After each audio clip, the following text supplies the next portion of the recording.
Assalamu alaikum урматтуу мекендештер. Мен мынандай маселелер менен эч качан чыкпайт болчумун. Бирок бул жагдай бир кызыктай жагдай. Мурда биздин ишмердүүлүккө, журналисттик ишмердүүлүгүбүзгө кысымдар буга чейин болуп келген. Бул кайсыл адамдар тарабынан дей турган болсок, паланчымын, паланчынын тууганымын, паланчынын досумун, паланчы түкүнчүнүн таанышы болом деп чыгып аткандар толтура болгон. Бирок бул жагдайда правоохранительный органдар тарабынан эмне үчүн кысым деп айтып атам. Келбесең паланча түкүнчү болот, сен сүйлөшүп аткандарың жазылып атат, жооп берип каласың деген ыкмалар менен. Эң кызыгы эмне үчүн биздин Кыргызстанда мыйзам 2 стандарт менен иштейт. Журналисттик топ сабалган учурда тергөөчүлөр мынчалык бат реакция бербейт да. Какой-то бизнесмен заявление жазган учурда 4 айлап, 5 айлап ушинтип тапшит этесиңер журналисттердин артынан. Мен айтып атам, ар бир материалым социалдык тармакка берилген, элге тартуулап койгом, юридикалык оценка бериңиздер деп атам. Дагы эмне калышың керек силерден? Мен ким жөнүндө сүйлөп атам? Свердлов район ички иштер бөлүмүнүн тергөөчүлөрү жөнүндө сүйлөп атам. Ал айым өзү көрсө билет. Допроска келип кетесин. Макул, мен допроска барайын. Себебини айтпайсызбы? Себебини келгенде билесин.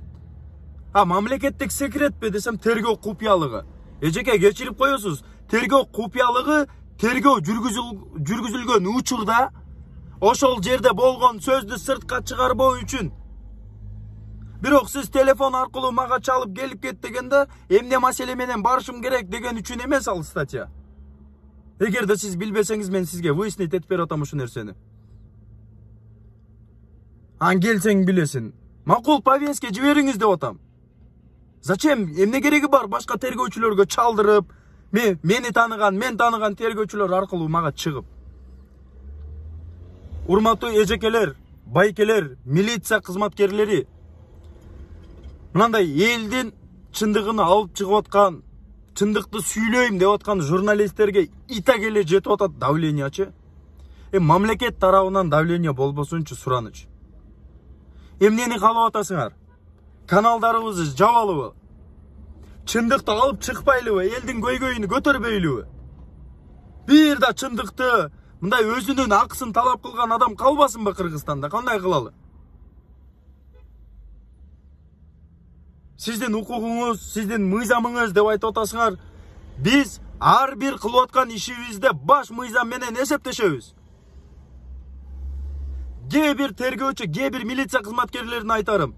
Мыйзамды аткаргыла, заказды эмес. Мыйзамды толуктагыла, планды эмес. Калыс болгула, байке, эжекелерим.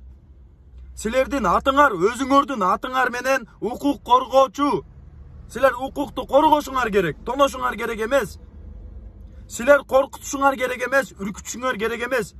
Ошо коркуп, үркүп калган адамдарга силер жардам колун узатышыңар керек убагында. Силер өз убагында мыйзамды калыс иштеткениңерди бүгүн ошол карапайым эл журналисттерге эмес, силерге кайрылган болмок. Силер мыйзамды өз убагында аткарганыңарда прокуратурага, милицияга кайрылмак элдер. Прокуратуранын, милициянын, соттун эшигин астында самсалап жүрмөк эмес ошол элдер. Журналисттерге кайрылмак эмес. Акча таппайбыз. Түшүнгүлөчү, бул ишибизден акча таппайбыз. Туугандар, байкелер, ушул адилетсиздик, аксыздык болуп атканды көрүп чыдабайт экенде биздин жүрөкчү. Сезимибиз ошо нерсени мындай четке кага албайт экен. Суранам силерден. Давление кылбагыла журналисттерге. Элдин балдарын ушинтип кыса давление кылсаңар эмне болот аягы? Биздин эң чоң байлыгыбыз сөз эркиндиги деп айтасыңар. Кайсы сөз эркиндиги? Кайсы сөз эркиндиги калды бизде? Каалаганы чалып коркутат, каалаганы чалып, каалаган таанышын ортого салат. Кайсы чындык бар? Кайсы сөз эркиндиги? Кайсы 31-чи берене жөнүндө сүйлөшүп атабыз? Же болбосо мындай ачык айкын айткыла бизге, каналыңарды жапкыла, чындыкты алып чыкпагыла. Өзүбүз үчүн талашпай атабыз да ушул Eldi görgülü iyilaysınlar, eldi görgülü.